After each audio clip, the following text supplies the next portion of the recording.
first of all, welcome, Robert W. Sullivan IV. Explain everything that you do, because you have quite a lot of credentials. You're a lawyer, you're a Freemason, you're an author and a speaker. Yeah, I mean, I'm a lawyer here in Baltimore, Maryland. I've also written and published 5 books. Uh, the first of which is called The Royal Arch of Enoch: The Impact of Masonic Ritual, Philosophy, and Symbolism. Then I have 3 books out analyzing esoteric imagery in popular culture, in pop films, in popular movies. And I also have a work of fiction out called A Pact with the Devil. All these books are readily available on all the major online, retail sites: Amazon, Barnes and Noble, Books a Million. They're in the print form and ebook form, except for the work of fiction. The ebook that'll be coming out probably in the probably early 2024. And I'm working on other material right now. I'm currently working on Symbolism 4. That'll probably be out in 2025. And I'm also looking to do a couple update some of the earlier editions. I'm going to do a Royal Arch 3rd edition and a Cinema Symbolism 3rd edition and a Cinema Symbolism 2. That'll be a 2nd edition. I'm also working on some other works of fiction as well. Oh, that sounds amazing. Yeah, I've got some of the notes here from the books that you've written already. And I do think it's interesting to note that the reason that, because I noticed none of your books are available on Audible, and the reason for that you explain is because you want people to see the symbolism, and so there's a lot of illustrations and pictures that go along with these books. Right. I mean, it would be almost impossible to put these books in audio, because so much of it is image generated. I mean, this is really true of Cinema Symbolism 4. This one's probably going to have more images than any of the others. But I mean, if I'm describing something, or there's a scene or something in a scene, and I include the image, you have to see it. So I've been asked that question before, and my answer is I don't think audio would really be feasible, because you really need a lot of the material in the book it's visual. You need to actually see the image to understand it. Right. It makes sense. Okay. So yeah, we have a lot to talk about, but let's start with the Freemason stuff, because that was something that I've kind of been interested in learning about. And I've just been able to find, I tried to find documentaries on it and things on YouTube, and there's just not a lot of information in it. But can you explain, why did these lodges start? What was the point? Because they're secret. They started as a secret lodge, right? What was the point of, why not make it open like the Catholic Church and all these other things? Right. Well, its actual origins, where this thing comes from, is actually unknown. Actually, no one knows where it really comes from. We know that at some point in time during the Middle Ages, you had these Masonic guilds popping up. These were centered around actual architects, actual stonemasons, and they had lodge meetings. And eventually, they started including people who weren't stonemasons, lawyers, doctors, and they became very popular. Um, the thing has a very mixed history. Depending on who you listen to, there's really 2 main, schools of thought on this. I mean, it really, one is it goes, there's clearly evidence that, that the medieval cathedrals clearly stem from some sort of, operative masonry guild craftsmen. Some people take masonry back to the Bible with the building of the Tower of Babel. You get into things like the pyramids in Egypt. This is sort of the traditional history that's laid out of Freemasonry by a guy named James Anderson, who writes the Constitutions of the Freemasons in 1723. Then you have another school of thought, and this comes a little later. This comes in the 1730s by this guy named Andrew Michael the Chevalier Ramsay, who says that Freemasonry comes from this group of medieval warrior Roman Catholic knights called the Knights Templar. And this is where Freemasonry comes from. And it's this amalgamation of the old mystery religions that the Templars encountered during their time in the Holy Land in the Middle East. Things like the Osirian mysteries, or the rites of Eleusis, or the rites of Mithras, things like that. So where it actually comes from, really, it's just speculation. No one actually knows. It becomes very popular, these lodge meetings with the craftsmen, and it's really in 1717 that masonry officially comes onto the scene in the history books, when the lodges are organized in London, England, and this is the creation of the first Grand Lodge. It's one of the things my book kind of did. The first book was, and this was kind of the sort of the line, the philosophy that when I went through it was, it was basically that, any sort of conspiracy or this, that, and the other was just all talk. Don't pay attention to it. You actually do the research into it. I mean, you'll find that Masonic symbolism, I mean, it's very rich. It was used to craft the United States, and it's very powerful. And if you get the eye for it, you can really see a lot of Masonic imagery in, not only in the actual architecture of places like Washington. I mean, you'll see it with Union College. You'll see it with, a lot of the state seals and logos. Certainly, the architecture of D.C. Baltimore has it, which is where I am. The triple division of governance in the United States comes out of the Masonic Blue Lodge. So there is especially in the United States, a very powerful and potent Masonic symbolism prevalent throughout its history and material culture. As it forms, it's just a secret society. Anyone can join it. Any male can join it. It's open to men only.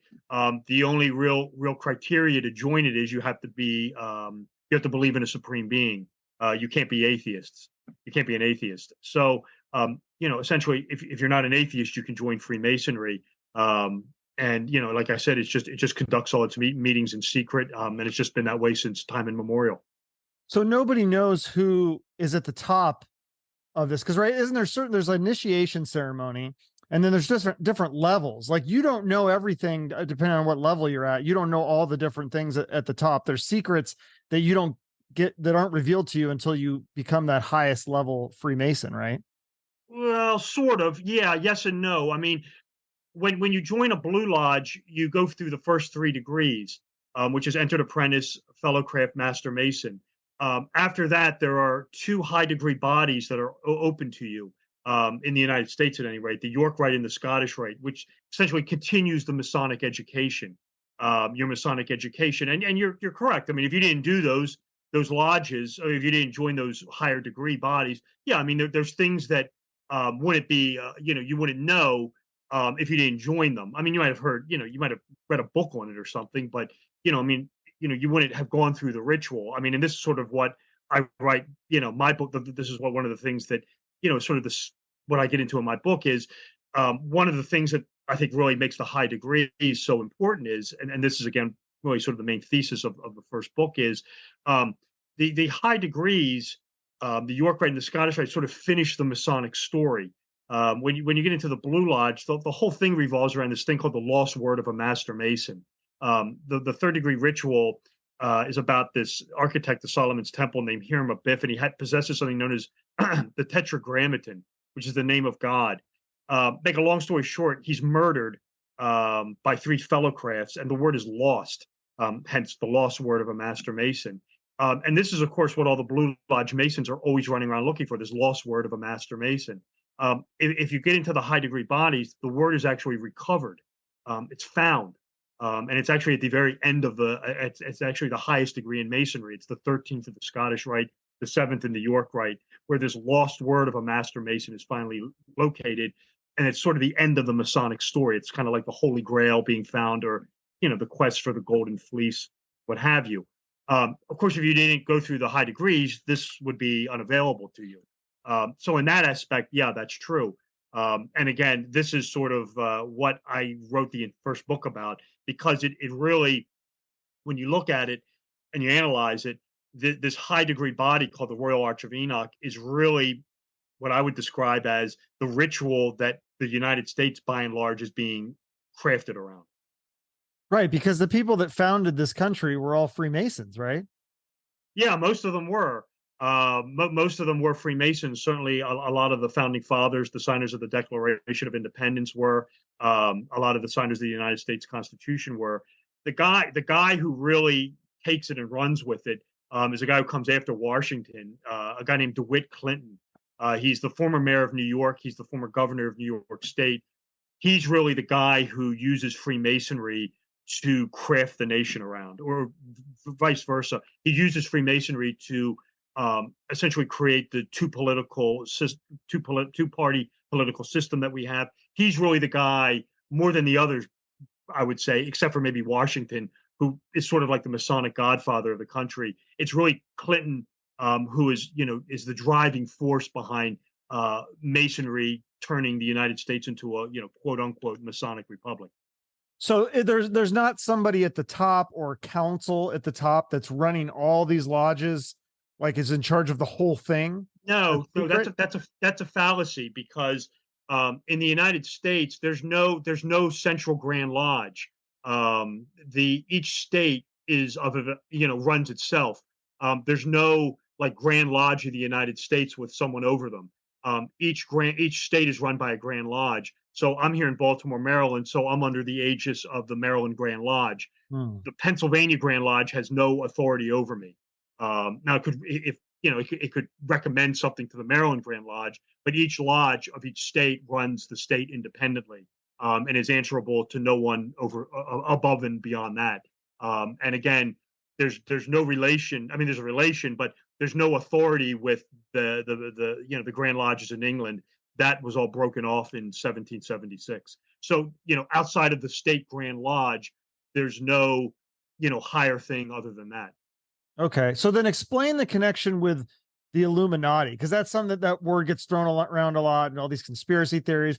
But from what I understand, the Illuminati was something that was started by a guy who didn't want to join Freemasons or couldn't join it, wanted to do his own thing, and so it's something separate, right? Right. It's somewhat of a murky history. And again, you have to know, you got to go back in time a little bit to kind of understand this. The Illuminati, the historical one, was created by a guy named Adam Weishaupt at the University of Ingolstadt in 1776. And it's a Masonic Jesuit spinoff, as it were, and it does include a lot of Freemasons. It doesn't exist as it did back then.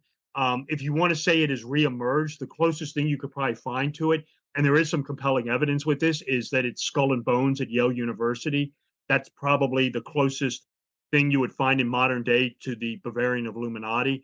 But it's defunct. I mean, it definitely goes out of business. There is a decided nexus, and again, this is where you get into this murky waters, between Freemasonry and the Society of Jesus, because it's the Society of Jesus who are responsible for the high degrees of Freemasonry, and it's cultivated by the Jesuits as part of the Counter-Reformation. If you don't know what that is, the Jesuits in the 16th century were charged with the destruction of Western civilization and essentially the destruction of the Protestant world, and they use in the 17th century Freemasonry as a vehicle, specifically these high degrees. They come out of Paris, France in the 1740s, 1750s, and their sole purpose is to restore the Stuart pretenders back to the throne of England. And it is essentially this nexus between the Freemasons and the Jesuits, which definitely does exist, that is all but responsible for every conspiracy out there, whether it be the Illuminati, 9/11, the Lincoln assassination, the Kennedy assassination. That's really where a lot of this comes from. There is a lot of truth to it, though. And again, this is what I think makes it such an interesting subject. A lot of people say, oh, it's just conspiracy theory. When you break it down and look at it, there is some really, hidden things that make you sit back and you share, oh, wow, I didn't know that. Even in the cultivation of the United States with Masonry and the Jesuits, I mean, you'll even see it, you'll see it alive and well. I mean, for example, the property that Washington, D.C. was built on was owned by Daniel Carroll, prominent Freemason. His brother was John Carroll, who was a Jesuit and the first archbishop in the United States, Baltimore Basilica. And of course, he founded Georgetown University, which is one of the reasons why the Jesuit school is locked within the Masonic Federal District. It's a nexus between the Society of Jesus and the Freemasons. So then what do you think is going on at Bohemian Grove? What is your theory on that? Because that is really fascinating to me. There's all these theories that it could be part of Freemasons, could be part of Illuminati, could be something totally different. I mean, there's definitely some weird ceremonies and things going on in that place. And now I think they're a little bit bigger on security, because Alex Jones breached it, filmed what was going on, and they said, oh, we were just joking around. Yeah, I mean, there's really no nexus with it between Freemasonry and the Bohemian Grove. I mean, it does conduct sort of what you would call bizarre ritual, and it certainly does. You know, I mean, I've seen the video of it as well. I have some books here on Bohemian Grove, and it's basically like a what I would describe as, you know, a playground for the elites. That's really what it is. They do the midsummer ritual, you know, the cremation of care ritual with the mock human sacrifice. That's clearly what it looks like, you know, with the owl statue there, which many think is a you know, stand-in for Moloch. But there's really no, I mean, other than it's sort of a secret playground for the wealthy and elites, there's really no nexus between it and Freemasonry. Like I said, it's certainly not under the protection or authority of the California State Grand Lodge. I can put it to you like that. Yeah. So like there's all these conspiracy theories about the Freemasons. Some of them are just like out there. They're ridiculous. But one of the things they say is that the Freemasons exerts control over the politics, like the New World Order. And you always hear people talking about the deep state. Well, what is your theory on that? Do you think the Freemasons are connected to that whole thing, or is that just totally separate, or is it totally a hoax? And no, I would say my answer to that would be it was quote co-opted by the from the Freemasons. The original deep state were the Freemasons. It was run by a guy named DeWitt Clinton, who I mentioned. Yeah. You may have in your travels heard of something known as the Colombian Illuminati. He was the guy who ran it. DeWitt Clinton is the guy who runs essentially the American side of the Illuminati, called the Colombian Illuminati, and he is really the guy who sort of creates the deep state, because of this high degree called the Royal Arch of Enoch. And again, you have to understand what is going on in that ritual, and the way it worked was back in the day. It doesn't work like this anymore. Was in order to network within Masonry and within politics, you had to obtain this lost word of a master Mason, because the way it was set up in this country was that when you obtain this lost word, this word that's lost in the Blue Lodge but discovered in the high degrees, when you find this word, what is implied with that is you are now given express warranty to rule over the masses. That was the implication with it. So it's these Royal Arch Masons under the aegis of DeWitt Clinton, under the authority of DeWitt Clinton, who is networking. And Clinton, they would have told you this was all totally benign. This was a way to unify the country, to unite the Federalists with the Jeffersonian Republicans. Clinton, you know, works heavily with the Federalists, but he's a Jeffersonian Republican. So Clinton and the Federalists are working behind the scenes to run the country, essentially. And this is all totally exposed in the 1820s by a guy named William Morgan. Oh yeah, I was going to ask you about him, because didn't he disappear? Right. Morgan is abducted by the Freemasons, taken over the border in Canada, and disappears, is never seen from again, presumed murdered or killed. And because of that, there is this massive backlash against Freemasonry in the country. It all but goes under. It does not. It does survive it, but it survives it on the sort of change. It survives it because it changes its philosophy. Masonry, in order to survive it, when it founds the country and up until the Morgan affair, it was looked at as a patriotic order. After Morgan, it's looked at as, like you said, like a deep state black magic cabal.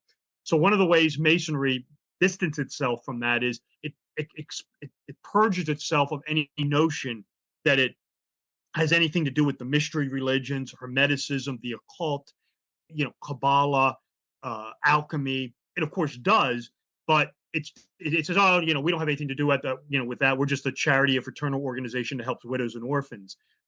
But basically, it's that philosophy that carries Freemasonry through the rest of the 19th century, through the 20th century, and it's really into the early, you know, 21st century with the advent of the internet, where Masonry starts rediscovering its esoteric roots, and starts really kind of becoming more of, you know, it sort of, rather than distancing itself, sort of embracing its esoteric side. At least that's what I can tell. When I joined in 1996, it was, any speak of that was, oh, this is just nonsense conspiracy theory. But if you start reading the people like, you know, Mackey, Albert Pike, Manly P. Hall, you learn that's simply not the case. Lastly, I'll just wrap up on this. One of the guys who was alive during the Morgan affair was Edgar Allan Poe. And if you read The Cast of Amontillado, that is a allegory of the Morgan affair, where the guy is bricked up by the tools of Freemasonry and disappears forever. That's an allegory for the disappearance of William Morgan. Oh, interesting. And then, so what is it? Because I think I read that some of the occult accusations come from this thing called what is it called? The Taxil hoax was a exposure of by Leo Taxil intended to mock not only Freemasonry, but also the Catholic Church opposition to it. Right. That is a well-known hoax. Taxil comes along in the 18th century. It comes from a guy named Albert Pike, is where this all comes from. Pike is he is like the favorite whipping boy of the conspiracy theorists with Masonry. He's not a Southerner. He's a what's called a Copperhead. He's from Boston, Massachusetts, but he supported the Confederacy in the American Civil War. He eventually becomes the sovereign Grand Master of the Scottish Rite, and he publishes a book in 1871 called "The Morals and Dogma of the Scottish Rite." The book has very little to do with Freemasonry. It's more about comparative religion and symbolism. Essentially, what Pike does is he'll get into symbolism or something going on in the ritual, and then he'll go back in time and say, well, this to the cult of Mithras meant this, and this in the mystery school of the Egyptians meant that, and to the cult of it's just an epic study of comparative religion and philosophy. And on one page he compares the planet Venus to Lucifer, which is a correct comparison, and it's because of this comparison that from that point on, Freemasonry is devil worship. And of course, Pike never intended any of this. It's just a comparison to Venus being the son of the morning, being false light, appearing in the eastern sky in the morning before the true light, the sunrise, hence its association with Lucifer, false light. So a guy comes along named Leo Taxil. It's not his real name. I can't remember what it is. And he writes a book called The Mysteries of the Freemasons, where he accuses Pike of being in charge of this thing called the Palladian Rite, where it's further high degrees above the Scottish Rite, and at the end of the degrees, it's revealed that Satan or Lucifer is the god of Freemasonry. It makes a very good bedtime story and a conspiracy theory, but it's a total hoax. Essentially, no one believes it in the 21st century anymore.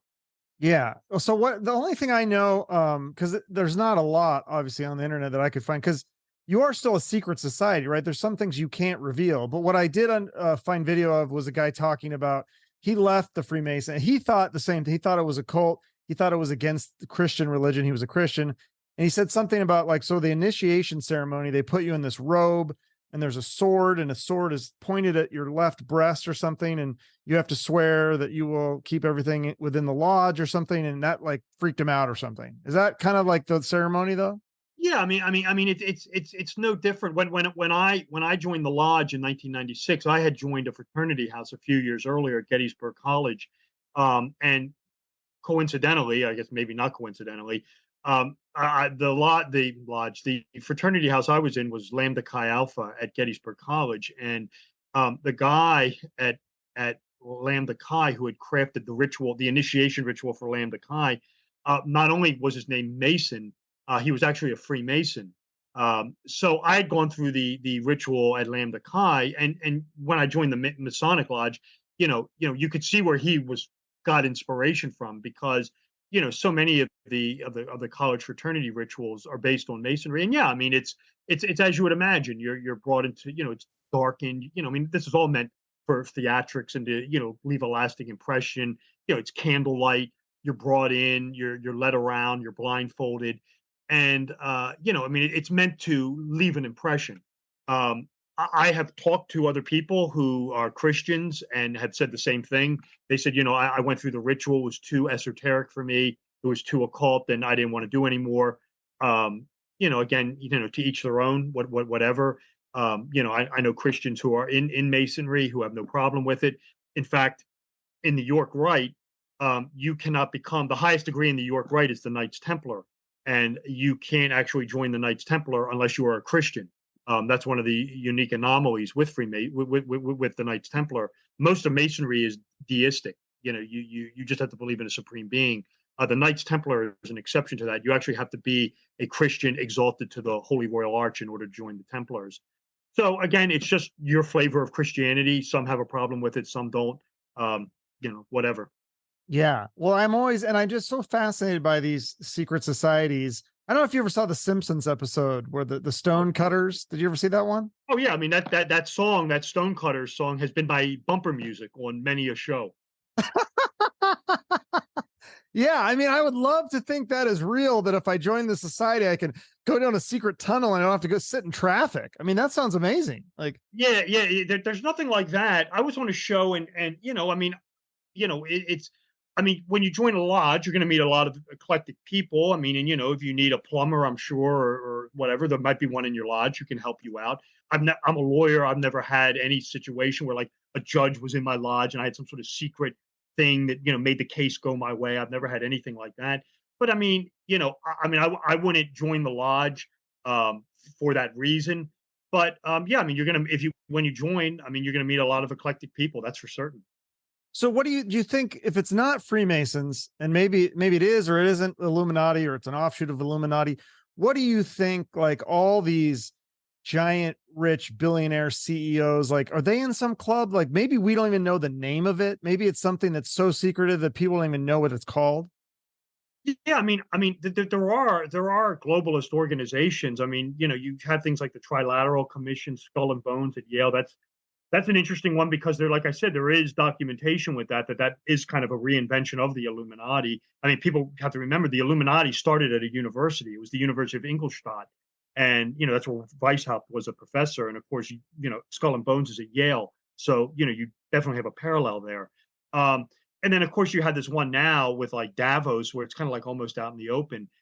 My take on it is, I mean, I can only just give you my take is, I mean, to me, it's like a co-option, or it's been co-opted. That's probably the better word. Is Masonry in the United States was, like I said, was really the Royal Archmasons were the original deep state. I mean, it clearly exists today. I don't think it's more tied to Mason. I don't think it's really tied to Masonry anymore. But it's taken what Masonry kind of created haphazardly and has used it, within like creating like a state within a state almost. I mean, I show in the book. I mean, without question, the Royal Archmasons were the puppet masters of this country in the early days. Their power is broken. I mean, it's like the Jesuits. Their power is broken by the Napoleonic Wars. The Masonry's power is broken with the William Morgan affair. The political machine of DeWitt Clinton does survive to an extent, and some people will probably know this name as well. It morphs into something in New York called Tammany Hall, which was under the rulership of a Freemason and an oddfellow named Boss Tweed. And if you want to kind of see that in action, go watch the movie Gangs of New York. That's kind of as close to it as you probably will find. Again, more of a 19th century thing. By the 20th century, it's pretty much faded. But clearly, the idea of a deep state, the Central Intelligence Agency, which was, I should point out, was essentially founded by Skull and Bones, which is a secret society. It's that co-option of this sort of thing that Masonry created, which I think was co-opted, that survives to this day.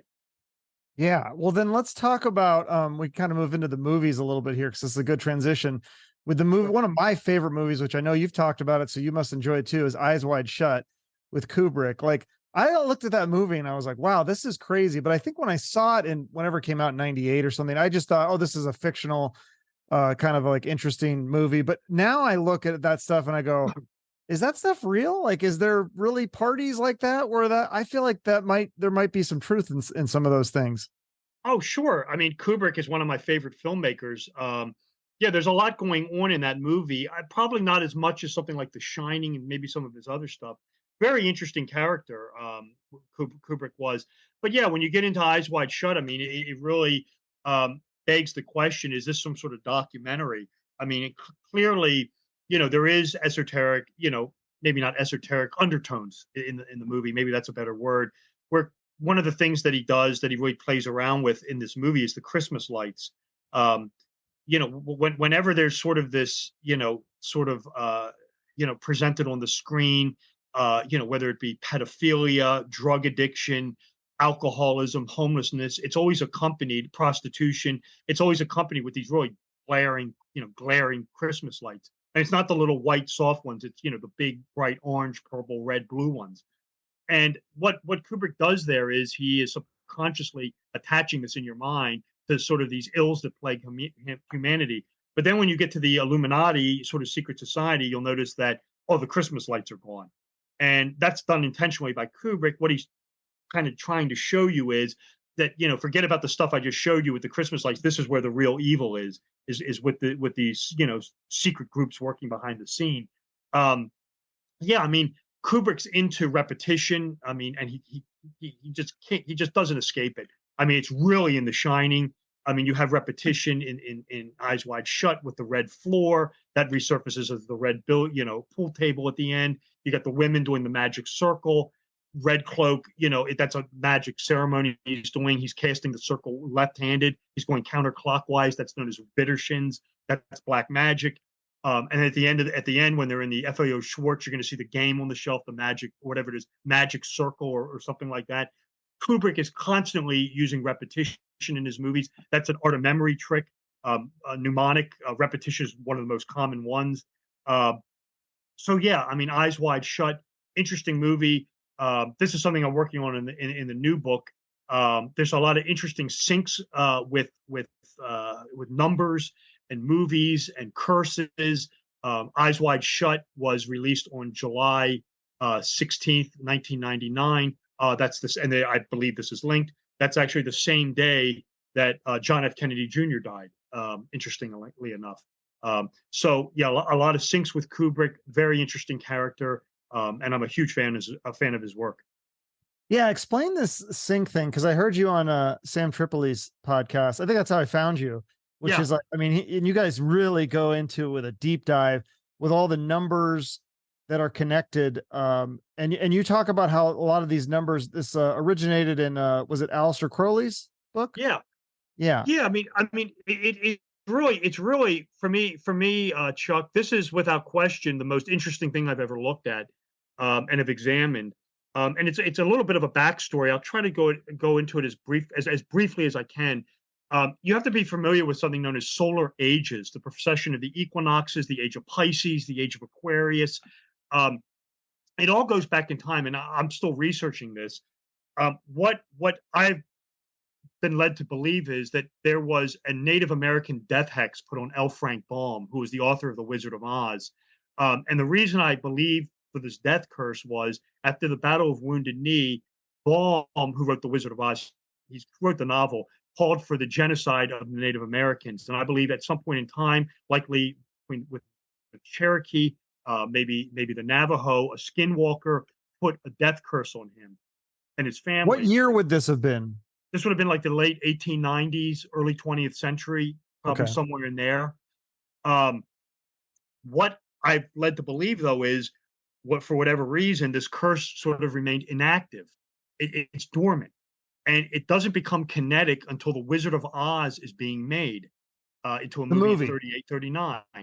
There's no evidence of anything that Baum had problems or any ill thing happening with Baum or his wife or his sons. It might have caught up to his sons later on, one of his sons later on, but I'm still looking at that.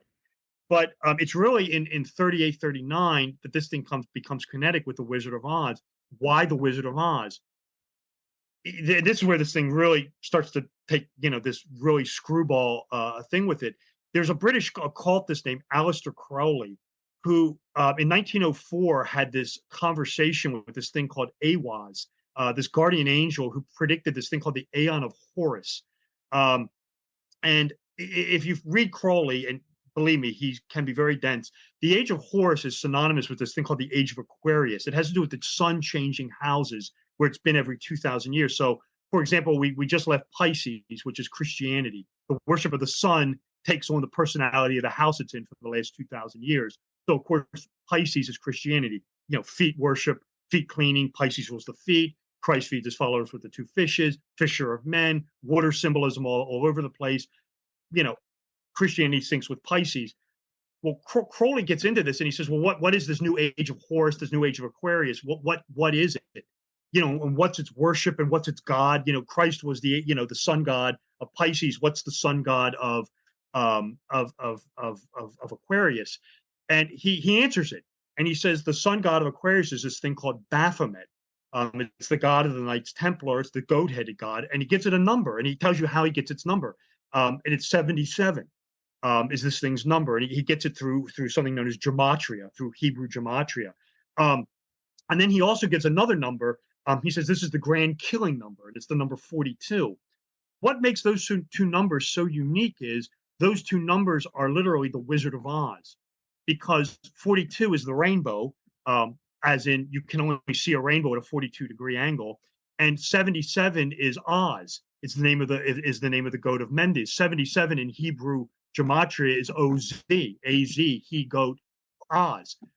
And starting in about 38, 39, you start having tragedies on the set of Wizard of Oz, and then you had this kind of countdown where you have these tragedies going on all the way going up to September 11th, which is really the main event. This is the end of Pisces, the start of Aquarius, where you see these two numbers manifesting all over the place, 77 and 42. And there's another number in there as well, 333, which is the number of this demon known as Corazon, very vicious. And when you look at it, you'll start seeing these numbers just all over the place. And I am led to believe that what Crowley was saying was correct, that this age of Horace is here. And because of this death hex, which I don't think Crowley had anything to do with, that it's these numbers are being used by this new god, this new sun god, to both identify itself and to demand worship. And what makes this so fascinating is Crowley actually answers that question as well. He says, what does this thing want as worship? He says it's two things. It's transgenderism and climate change. He said that's what this thing is really into. He doesn't use those words. He uses the words for transgenderism. He uses like man is woman, woman is man, epicene, bisexual. And then he gets into things with climate change about people being concerned about the earth on fire, things of that nature. And I'm completely convinced that starting in 38, 39, when this new age starts to come into being with all these tragedies, whether it be the Kennedy assassination, World War II, Hiroshima, 9/11, you name it, you will find these numbers just plastering all over the place. And it's essentially this God designated itself as, hey, I'm the new God of the age of Horse, the age of Aquarius, start worshiping me. This culminates with 9/11 and is still continuing on post 9/11. I think it'll go on for quite some time until we really get into this age, probably in another 100 years or so.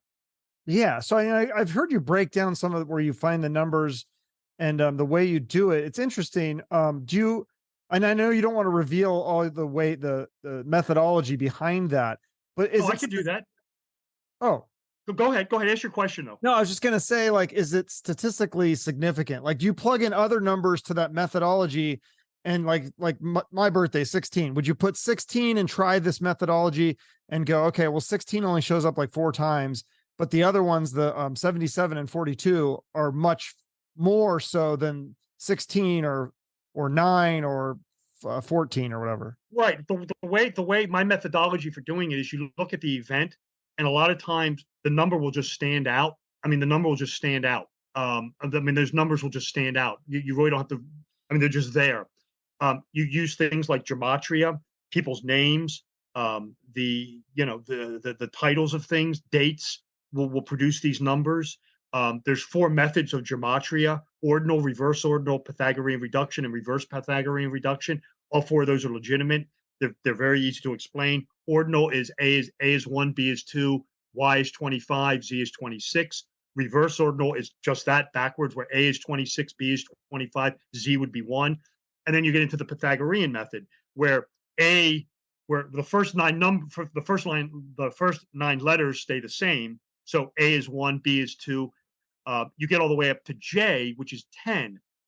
Under ordinal, J stays as 10, but in Pythagorean, J becomes 1. It goes back to 1 because it's 10, 1 plus 0. So 1 plus 0 is 1. So J becomes 1 again. M, which is 13, would become 4. So that's the way Pythagorean reduction works. Reverse Pythagorean is just it backwards. So instead of A being 1, A would be 26. 2 plus 6 is 8. So A is 8. That's the way that would work. And you could just take numbers. You can look at events. You can look at dates. And again, the one thing that is unique is when you look at it and you want to examine it, these numbers will be there. If they're not there, it's not linked. I mean, if it's that simple, Chuck. If the numbers aren't there, it's not linked. But when you look at something like the Murrah Building or Columbine or 9/11 or World War I, Pearl Harbor, I mean, those numbers are, predominant. You can get it through the dates. You can get it through the names of things.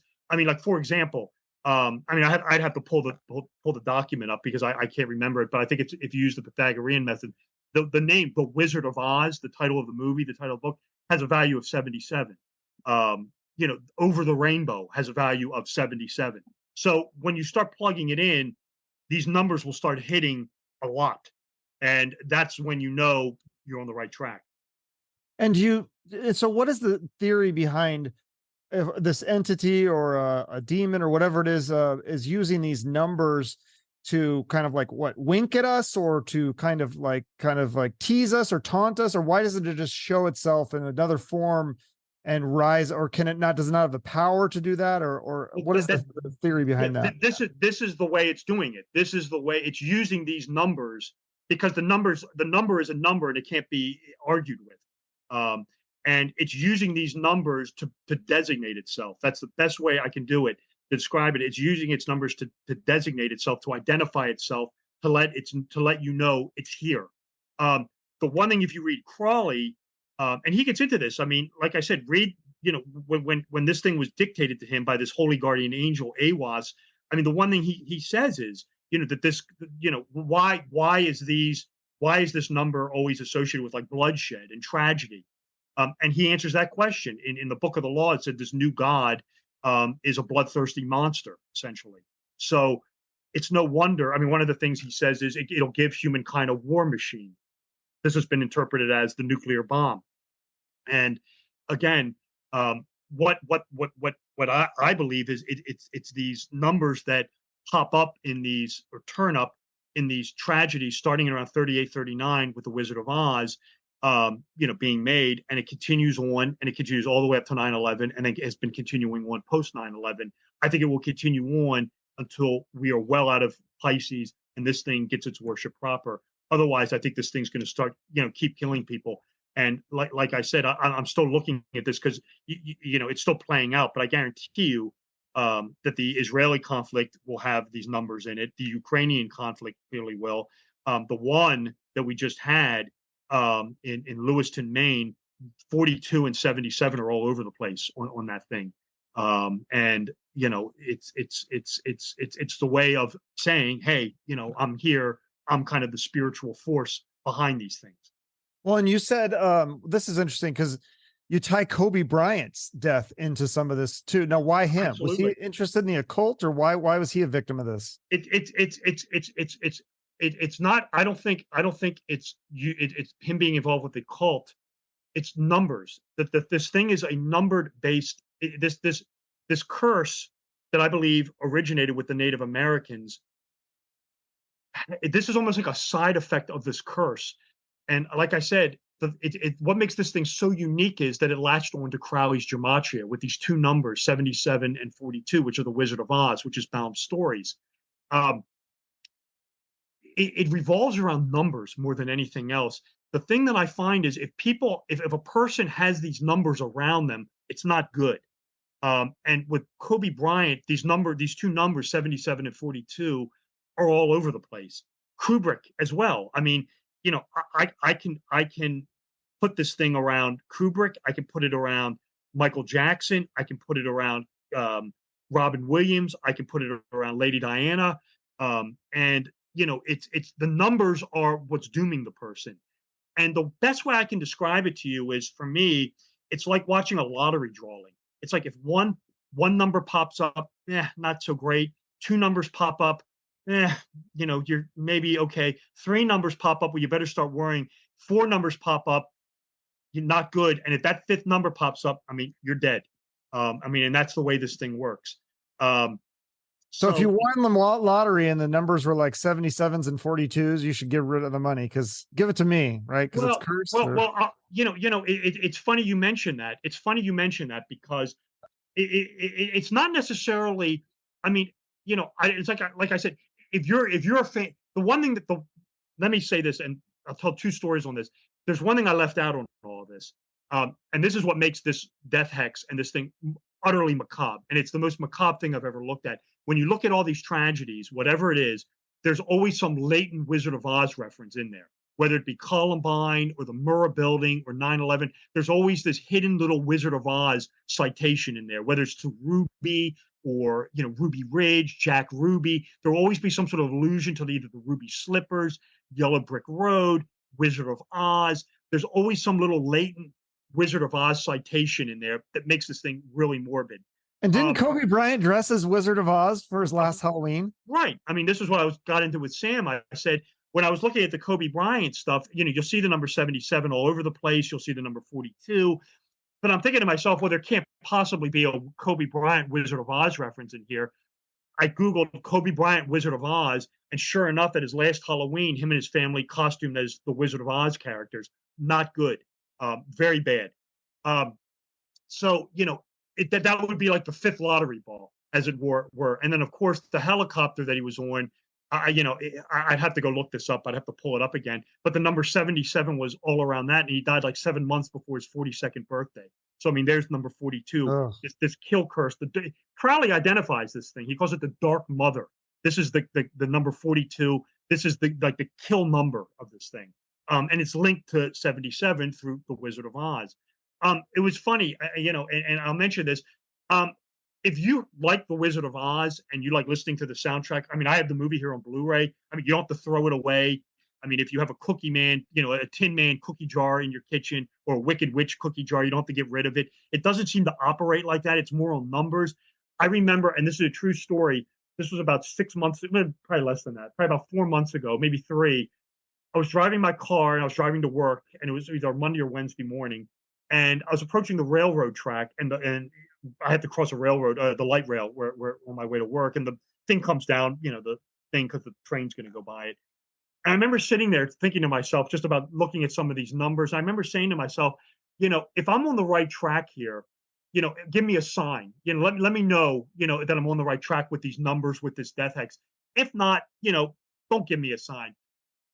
Chuck, and this is a true story. I'll swear this on a stack of Bibles. I look up. And I'm sitting there thinking to myself, I had the radio on, but it was turned on. Like I said, the train's whizzing by. I look up and there's a truck in front of me. It's a license plate, expired in July. I'm here in Maryland, so I have a red 7 in front of me for July.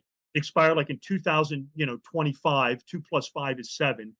And then its license plate number, and I'm not making this up. You ready for this? Was 077777. Was its license plate number. Wow. And I thought, well, if that's ever a sign that I'm on the right track, that was it.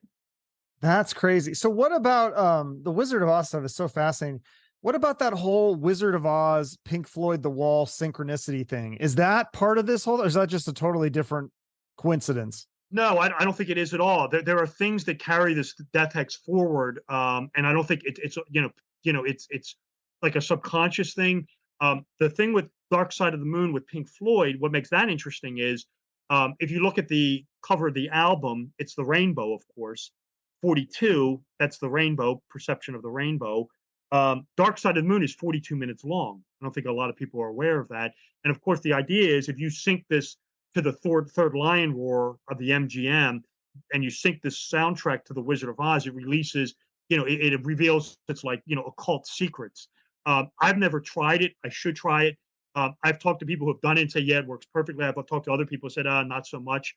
But yeah, I mean, you will find this thing, centering around things that, anything that's, can be Wizard of Oz related. Yeah, I mean, you will find inevitably, possibly, this hex related to it. The one that was real interesting was the other one that's real fascinating was it's the what's the name of that band? ELO, Electric Light Orchestra. They have a record out called El Dorado. The Yellow Brick Road, the Yellow Road, the Golden Road, I guess it would be. And on the album cover is the scene where Dorothy is captured by the Wicked Witch, and she's in the tower, and the Wicked Witch is trying to get the ruby slippers, and she gets the lightning zap. She gets zapped by the slippers. That's the album cover. What makes this interesting is a couple things. Is that album was used as a soundtrack to the Kenneth Anger movie when it was re-released, which was the one with Marley Cameron. What's that movie? The one, she was Jack Parsons' girlfriend.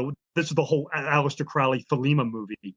Oh, what's the name of that movie? Hang on, let me pull this up. Um, Anger, Who's it starring? Marjorie Cameron. Oh, She was Jack Parsons' girlfriend. Cameron. I'm not sure if I know that one. She's in the Kenneth Anger movie, Inauguration of the Pleasure Dome. That's the Oh, one. Was it? It wasn't Scientology.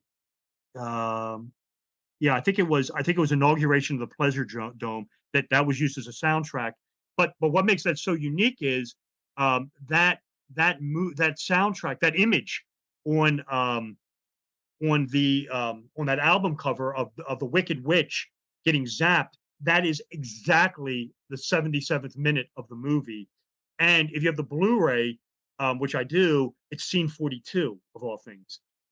So again, here are these numbers turning up related to the Wizard of Oz, sort of perpetuating this hex into modernity. so with the 666, that's a different thing. That's not related to this curse or hex.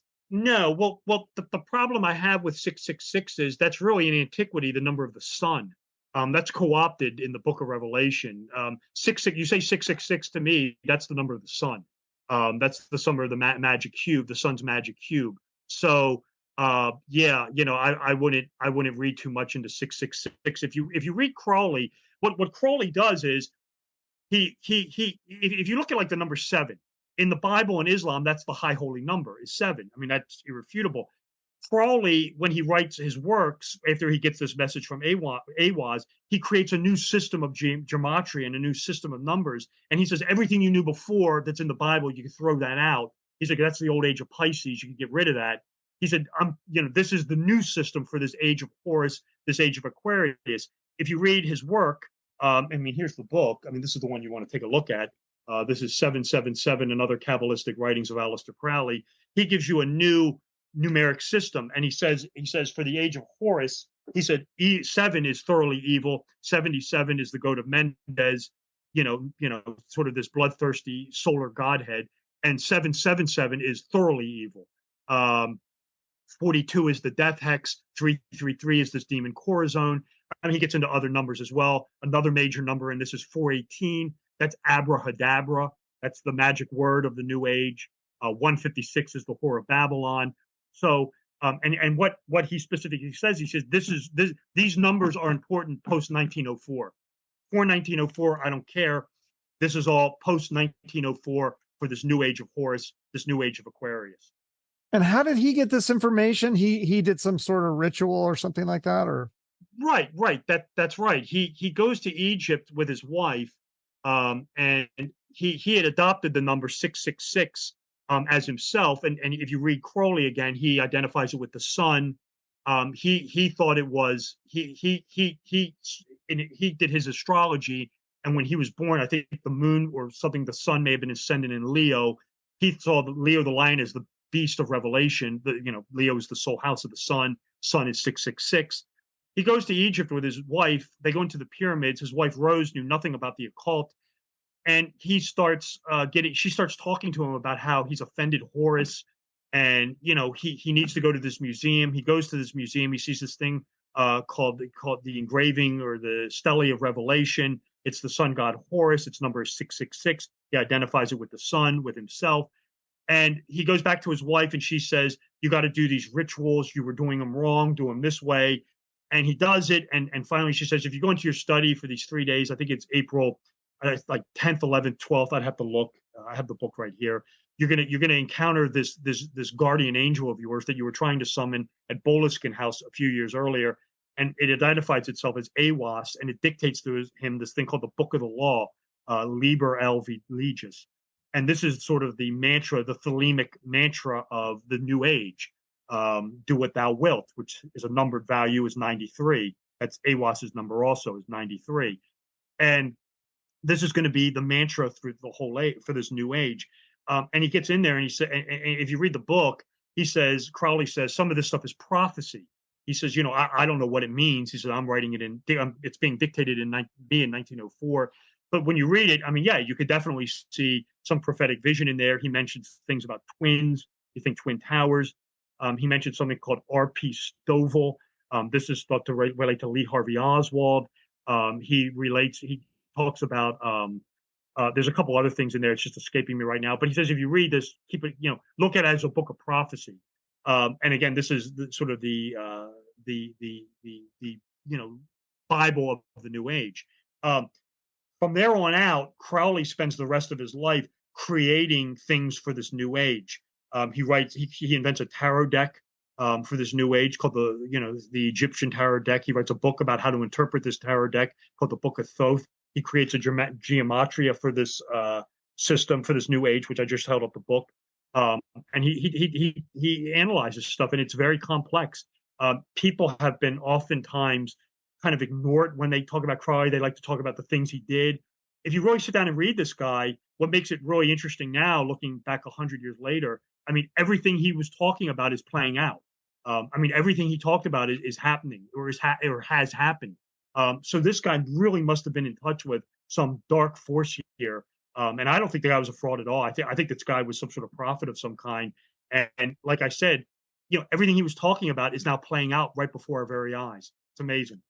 So what do you think of Anton Lavey? And I think he founded the Church of Satan. Was he using Crowley's work as a springboard, or is it totally unrelated? No, it's probably totally unrelated. If you read Lavey, he wasn't impressed by Crowley. He didn't think much of Crowley.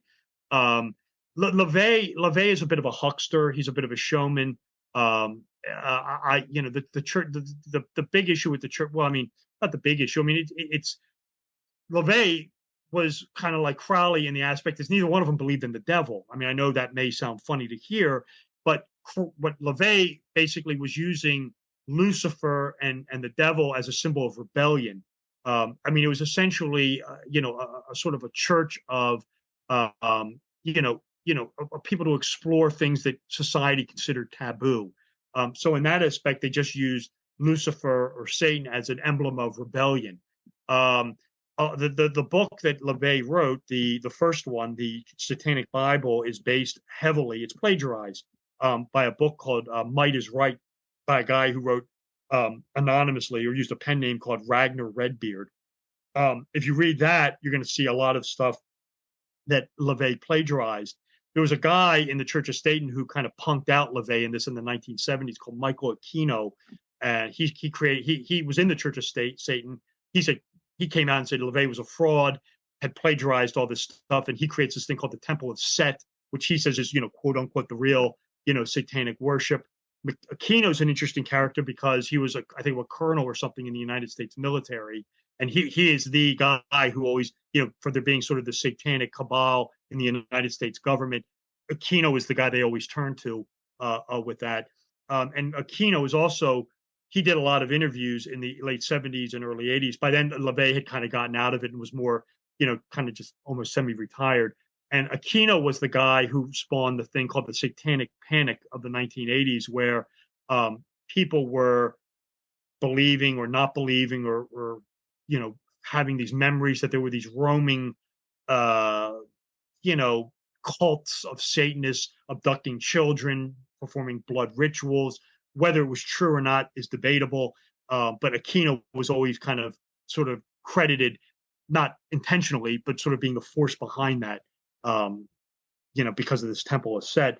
If you want to see that in a movie, go watch. There was a movie that Ty West did, I think in 2009, called House of the Devil. They delved into that movie. Oh yeah, that's a good one. Yeah, that's a very good movie. That delves into that. So no, that's sort of my take on Lavey. I have a lot of his literature here. My favorite book by him that I use actually in my work of fiction, that I kind of not used in, but kind of I modeled. I used his philosophy as a book. I mean, his two main books that he wrote was the Satanic Bible and the Satanic Rituals. He wrote another book that people are lesser known, that's lesser known, called The Compleat Witch, or What to Do When Virtue Fails. This is probably kind of, this is where he gets into like how a witch should dress, how she should behave, how she should costume herself. I kind of used that when I was writing A Pact with the Devil, kind of like, kind of reading that of how a witch behaved, stuff like that. That's kind of, I use that as sort of inspiration when I was doing my work of fiction. So, I mean, Lavey's not without warrant. But no, the Church of Satan, like I said, when Lavey found it was more probably for showmanship than anything else. I mean, it drew big people to him. I mean, Jane Mansfield, Sammy Davis Jr. So certainly Lavey got a lot of attention out of it. Is there somebody now that's kind of the modern version of these guys that's alive right now that's writing books and speaking about these things? Well, you'd have to go look up and see who. I believe one of LaVey's daughters is running the Church of Satan now. I can't remember which one. I mean, it's still active. I mean, it's still alive and kicking. I mean, it's not defunct. I don't think it's in San Francisco anymore, which is where it was originally headquartered. I think it's in New York now. But I mean, it's still an active, church. And I mean, if you're so inclined, you can still join the Church of Satan to this very day. Like I said, I believe it's run by one of LaVey's daughters, I believe, or maybe granddaughters at this point. I don't know. But it's still an active, organization. So do you think some of that, like you said, is it just kind of to explore things that are taboo in society and to kind of do the opposite of the Christian church? Or do you think some of that stuff is real with the occult? I mean, because you seem to be a believer in this hex, so. Well, I mean, I don't think the hex is related to the Church of Satan. If that's what you're asking me, I don't see any. Yeah. So, No, but I mean, you do believe in some of this occult stuff is real, but the Church of Satan might be just a fraud kind of thing. Well, right. I mean, you would have to show me the number 77 and 42 around this thing. I mean, that's the tell. That's the tell on this thing is until I start seeing these numbers around this thing, I mean, not every catastrophe is possibly related to this thing. I have to see those numbers to link it in it's a couple of things you have to look for. But like I said, until I would have to see, but the Church of Satan isn't, a catastrophe. I mean, it centers around bloodletting, is what this thing, anytime there's people dying, especially children, that's where you want to look for these numbers. Yeah, well, that's a good transition to my next question. So explain my audience, this is really fascinating, the connection. We talked a little bit about Kobe Bryant. What about Michael Jackson? Because you said that he went to a psychic and the psychic misinterpreted this and said the number 77 is good and you should use it more. Right. This is true. It starts with Jackson. I mean, I got to pull up my book for this. I got to pull up my notes because I'll never be able to remember Okay. all this. So let me just open the Word document here. Let's see here. Yeah, because I found this part really fascinating. I mean, there is a lot of these connections, but that one especially was interesting because if there is some sort of occult thing that he could have opened up a door by going to that psychic, it's kind of interesting. Hang on, here we go. But what a bad psychic to tell him to use it more. Well, right. I mean, here's what I mean. Like I said, it's some of this stuff, and what I need to stretch is some of this stuff is inadvertent. That's the thing; it's beyond your control. Like, so for example, the name Mike. I mean, his full name is Michael Joseph Jackson. Michael 7 letters, Joseph 7 letters, Jackson 7 letters. So we're dealing with 777. Well, if you read Crowley, that's the evil forces of the Kabbalah marshaled. That's thoroughly evil is 777. So I mean, his name alone is not good. What makes this really, really strange is it's his name. It's his name, Michael Joseph Jackson in gematria has a reverse ordinal value of 343. Okay, that's 7 cubed. That's astounding. He is born on August 29th, 1958. That's nearly 19 years to the date of The Wizard of Oz's release back in 1939, plus 4 days. So his birthday almost syncs with the release of The Wizard of Oz. He is involved with The Wizard of Oz. Again, remember, we have to have a Wizard of Oz illusion here or it doesn't work. And of course, he plays the Scarecrow in 1978's The Wiz, which is a black exploitation pastiche of The Wizard of Oz. He plays the Scarecrow in that. If you apply the word scarecrow to Pythagorean reduction in gematria, you get the number 42. I mean, there's the Dark Mother. There's the Death Hex. If we move along, let's see here. I mean, again, you're going to find the number 7, all over this guy's life. I mean, and 42. Let's see here. His album Off the Wall has a 42-minute runtime plus 37 seconds. Thriller has a 42-minute runtime, 16 seconds. So I mean, these are bad numbers. Probably not aware he was doing this, and that's why I said it's probably inadvertent. Kubrick was the same way. So was Robin Williams, and so was Kobe Bryant. His two, we got 77. He had two, his number ones, his two longest number ones were Billie Jean in 1982 and Black or White, which is 91. who are both at the top of the charts for 7 weeks, 7-7. Neverland Ranch has a value of 77 using Pythagorean reduction, and its address is 5225 Ferguson, Figueroa Mountain Road. 5225, 5 plus 2, 7, 25, 2 plus 5, 7, 77. Not good. In the late 80s, early 90s, Jackson was beginning to figure this out. This is when he was beginning to have financial problems, and the stuff with pedophilia was beginning to surface. And he went to a psychic, and they were using the old biblical Piscean take on this, that 7 was a positive number. And again, if you look at the Bible and you look at Islam, 7 is the high holy number, not so much in the age of Horace. And again, that's what we're into now. So the psychic gave him some bad advice, because if you look at like the History album, he's got the 777 armband on. His network newsletter was Network 7. You'll find the number 7 on the Dangerous LP on a hat that the one little kid is wearing. Dangerous, by the way, has a 77-minute runtime. He wore during his concert, the History concert, he had metallic leg guards. Each one had a number 7 on it, 77. If you watch the video Scream, he wears the number 7 on his black vinyl bodysuit. Blood on the Dance Floor album, he's forming the number 7. And then again, whether this was conscious or subconscious, again, this is just, this death hex striking. He signed his last will and testament on July 7th, 77. His televised funeral was 7 years later on 7/7/09. Again, this is all death hex numbers. Very, very bad. He died on June 13th, 2005. That's a date with 42, a value using reverse Pythagorean reduction. He was found not guilty on the 14 counts, 14, 7 plus 7. Let's see here. He died in a mansion in the Holmby Hills neighborhood with a zip code of 90077 and an area code of 424, 42 again. And he died. Let's see here. There was one other thing that was screwy with him. I'm not seeing it. So yeah, I mean that's a lot there. Yeah, that's Michael Jackson with these numbers that are just kill you. I mean, if you have these numbers around you, I mean, you're dead. Michael Jackson's final LP was released on October 3rd. I mean, what you'll find in a lot with this death hex a lot also is, and this is another fascinating aspect, is you're going to find overlap. You'll find one tragedy and you'll find a tie-in to another tragedy. Like for example, with the Kennedy assassination, you will inevitably find a nexus to 9/11 or something. Same thing with Michael Jackson.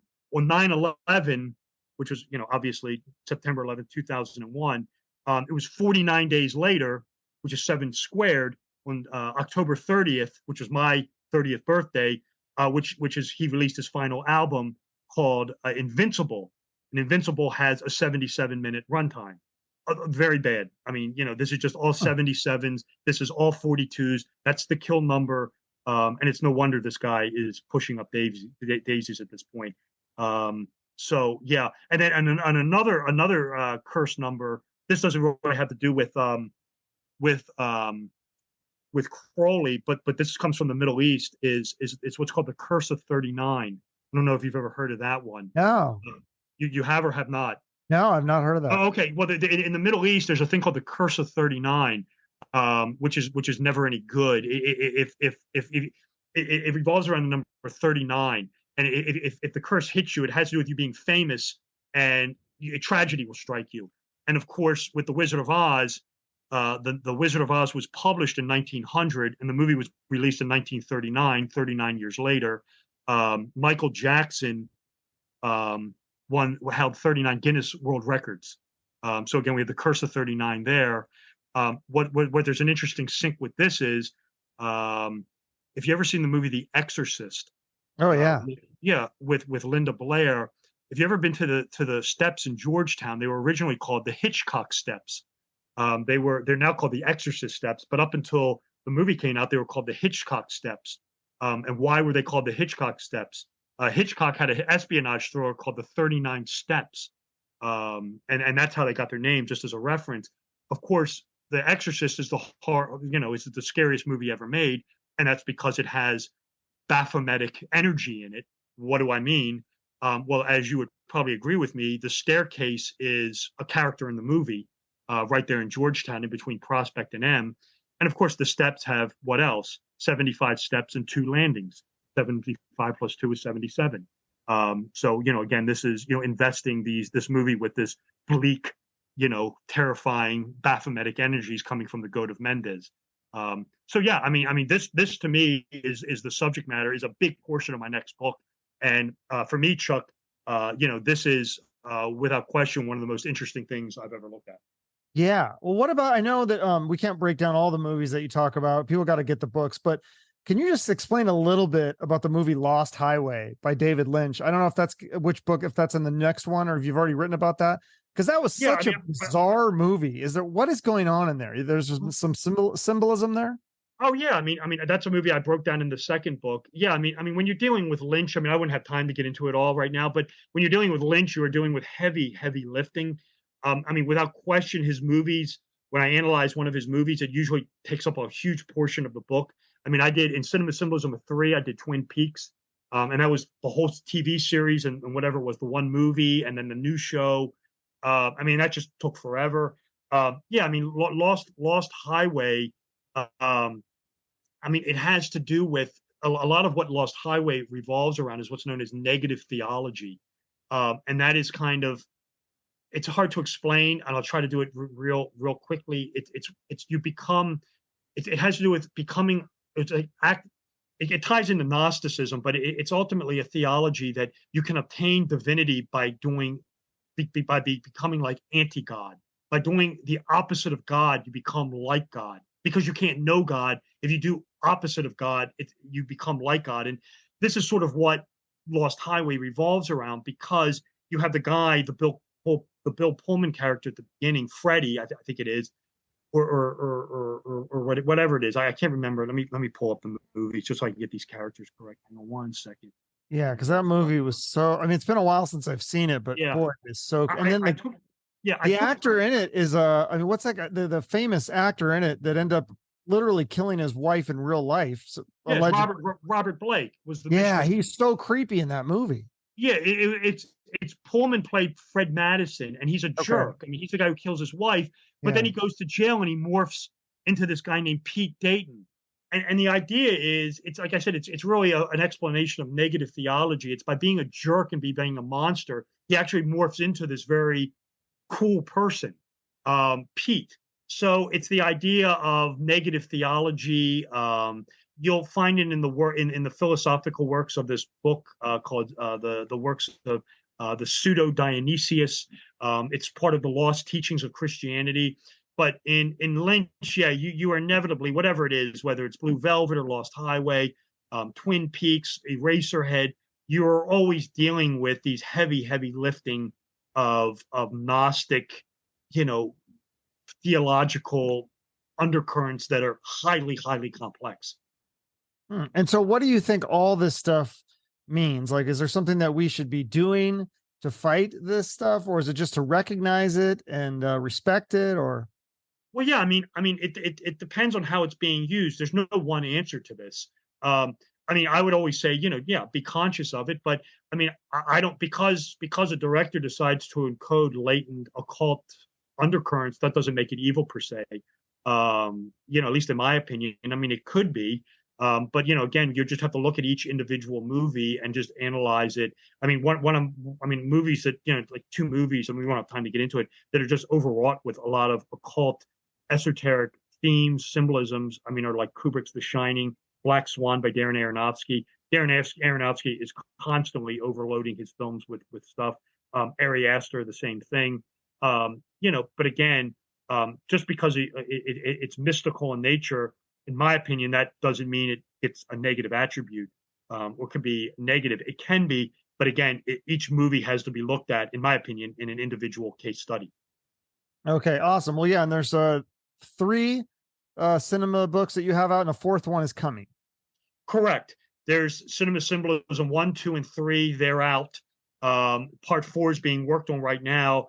4 probably won't be out. Well, it won't be out until 2025. And the reason I could say that is Number one is this is incredible. This death curse thing is incredibly heavy lifting material. Number two is there's a movie I want to see before I put it out. The first movie was overloaded with stuff. I'm talking about the Joker movie with Joaquin Phoenix. Part two of that with Lady Gaga is coming out, I believe, in October, like 11 months away.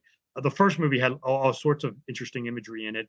Part two, I suspect, will as well. So I'm not going to release anything until after I see that. So right now I'm targeting probably like a spring 2025 release for Cinema Symbolism 4. Okay, great. Well, you'll have to come back on the show and we can talk more because there's obviously a lot to discuss here. So I appreciate you coming on. Anything else you want to promote here? Yeah, no, I'll just hang on one second. Let me just close this out. I just say, Chuck, thanks again for having me on your podcast. It was my pleasure to be here. I'll just conclude by saying, if you're interested in me and interested in what I had to say, just visit my visit my website. It's very easy to find. It's very easy to navigate. My website is my name. My name is Robert W. Sullivan IV. I'll put it in the show notes and then people could just click it. Fair enough. There's links there about me, where to buy the book, links to buy the book. Podcasts such as this will be posted in the blog and the media and press section. So, check back. It's constantly being updated. And if it's in the notes, you can find it from there. Awesome. Thank you so much, Robert. Thank you, Chuck, for having me on. It was my pleasure. All right. Bye-bye. Thank you for taking the time to listen to the full podcast episode.